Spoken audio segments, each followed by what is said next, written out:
السلام عليكم ورحمة الله وبركاته. ازيكم؟ عاملين ايه؟ يا رب تكونوا بألف خير. بصوا، في حاجة والله عايزة احكيها.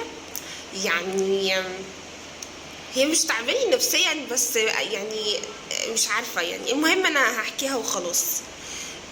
كنت وانا قبل ما اتجوز لما بشوف معاها ابنها عمال، يعني بصوا، بيتشقلب في الارض وعمال يحط ايده في حتت ما ينفعش ان هو يحط ايده فيها. ما تفهمونيش غلط، يعني يحط ايده على حاجات متلوثه وكده وبعدين يحطها في بقه، وامه عادي قاعده ساكته ومفيش ادنى شعور بالذنب عندها بسبب اللي بيحصل ده. تمام.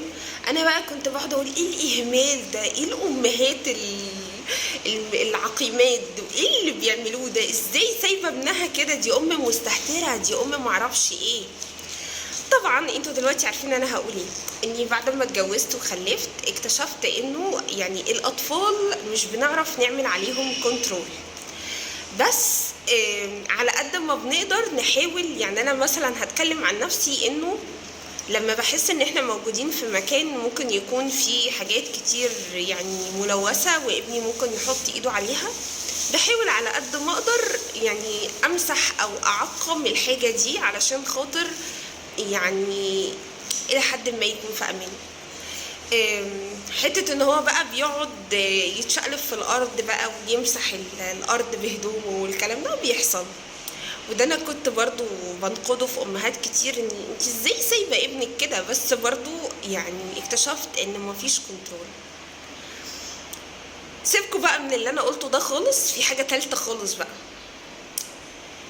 يعني برضو انا بتكلم عشان انا ما كنتش بقدر قد ايه الام بتبقى مرهقه وتعبانه. اني مثلا انا بشوفها في موقف معين ولكن هي طول اليوم شغاله فحت وردم وحاجات مع ولادها، وبتبقى طلعان عينها. يعني فممكن انا في الموقف اللي انا شفتها فيه ده اكون مثلا تكون هي خلاص استنفذت كل طاقتها ومش قادره ان هي تعمل حاجه. فتمام، يعني انا الحمد لله دلوقتي خلاص وصلت لمرحله انه انا يعني خلاص انا عارفه يعني انه كتر خير كل ام بسبب تجربتي. لكن بقى اللي انا يعني بستنكره وبستنفره واي حاجه قروا، انه لما يكون في طفل صغير موجود في اي مكان وبيتشقى، فلاقي واحده عديمة الذوق والرحمة والأخلاق وعديمة أي حاجة في الدنيا، واللي هو أنا بوجه رسالة لكل واحدة بيحصل منها كده: حبيبتي انتي متأذية أو بتتأذي من الناس أو من الأطفال، ما تطلعيش من بيتكم، ما تركبيش مواصلات عامة، يعني أرجوكي يعني ارحمينا من سخافتك ورزالتك وتقل دمك اللي يلطش. نبقى موجودين يا جماعة وفي طفل بيتشقى، على قد ما بقدر برضو هتكلم عن نفسي ان انا بسيطر على ابني، ولكن ابني يمكن حركته زيادة، انا والله معترفة بكده. ولو عمل حاجة يعني مثلا خارج اطار المفروض، يعني بفضل اعتذر للناس قد كده. طبعا انا بلاقي ناس بتقدر انه ده طفل وانه المفروض يعني عادي مفيش مشكلة، احنا هنتقبل منه اي حاجة. ولكن في ناس حرفيا ما عندهاش بربع جنيه ذوق وما عندهاش بربع جنيه تربية. ليه انا عمالة بتكلم في كده؟ انه مثلا ببقى يعني لسه كان في موقف حاصل، احنا ما عملناش حاجة والله، كنا قاعدين وسليم بيتحرك كتير، فانا بقول له سليم اقعد، سليم كده غلط، سليم يعني مش المفروض ان احنا نعمل كده، وبتكلم معاه بالراحه. اكيد يعني مش هقوم ضرباه ولا فاتحه له راسه علشان خاطر بيزعج الناس. انا ابني يا جماعه 4 سنين، يعني مش عنده 20 سنه.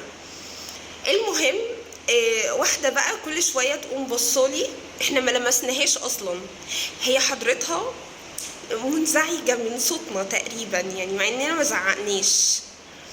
فكل شويه تبص لي تقول لي ما خلاص بقى، هو في كده؟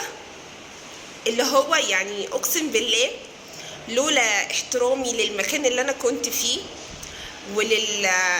وللناس اللي هم كانوا يعني دعوني لان انا اروح المكان ده، انا كنت حرفيا واسفه في اللفظ وده مش اسلوبي، بس اللي عملته ده كان محتاج حد يشرشح لها بجد، يعرفها هي ايه.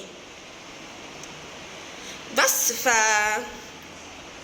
انا مش عارفه اقول ايه تاني، بس يعني بجد لو خليكوا يعني رحماء، لانه الموقف اللي انت النهارده شايف انك براه وكده، بكره الدنيا هتلف وهتبقى فيه وهتجرب. زي ما انا حكيت لكم في الاول ان انا بجد ما كنتش بستحمل ان ام تسيب ابنها يتمرمط كده وبتاع وهي قاعده ساكته، ودلوقتي اهو بعد ما اتجوزت لقيت انه لا،